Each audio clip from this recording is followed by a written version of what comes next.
बातमी काँग्रेसच्या मिशन महाराष्ट्रासंदर्भातली आहे। विधानसभा निवडणुकीसाठी काँग्रेसनं रणनीती तयार केली। राहुल गांधींच्या प्रचाराचा झंझावात महाराष्ट्रामध्ये दिसून येणार आहे। राहुल गांधींनी गेल्या आठवड्यामध्ये सांगलीत प्रचाराचा नारळ फोडल्यानंतर आता त्यांच्या 15 ते 17 सभा घेण्याचं नियोजन आहे। पाहूयात हा एक रिपोर्ट। राहुल गांधींचं मिशन महाराष्ट्र।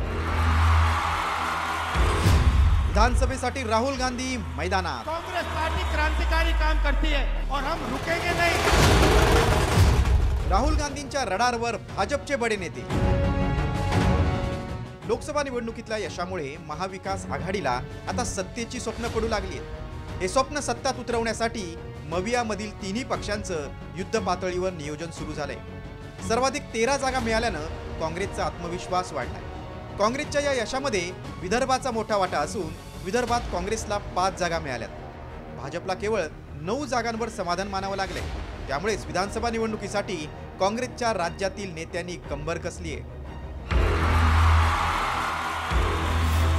त्यामुळे राहुल गांधी विधानसभेच्या निवडणुकीत विशेष लक्ष घालणार असल्याची चर्चा आहे। त्यामुळे राहुल गांधी मिशन महाराष्ट्रावर असणार आहेत। ज्यांनी बोलवलं त्यांच्या मतदारसंघात राहुल गांधींची तोफ धडाडणार आहे। सभा ही प्रदेश जे ठरवेल त्या ठिकाणी त्या सभा होतात आणि सभेचं प्लॅन हे महाराष्ट्र प्रदेश काँग्रेस कमिटी करत असते। प्रत्येक मतदारसंघात राहुलजी यावेत अशी सगळ्या लोकांची इच्छा आहे, पण त्यांनाही मर्यादा आहेत। पण अधिकाधिक सभा व्हाव्यात आणि त्यासाठी आमचा प्रयत्न। केवळ राहुल गांधीच नव्हे तर प्रियंका गांधींच्याही सभा होणार आहेत। विशेष म्हणजे भाजपच्या बड्या नेत्यांविरोधात त्यांच्या मतदारसंघात सभा रॅलीचं नियोजन महाराष्ट्र प्रदेश काँग्रेस समितीकडून केले जाणार आहे। राहुल गांधींच्या 15 ते 20 सभांचं नियोजन आहे।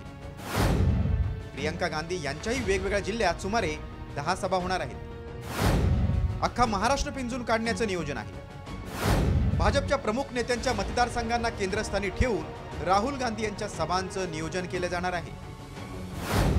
लोकसभा निवडणुकीत राहुल गांधी यांनी संपूर्ण देशात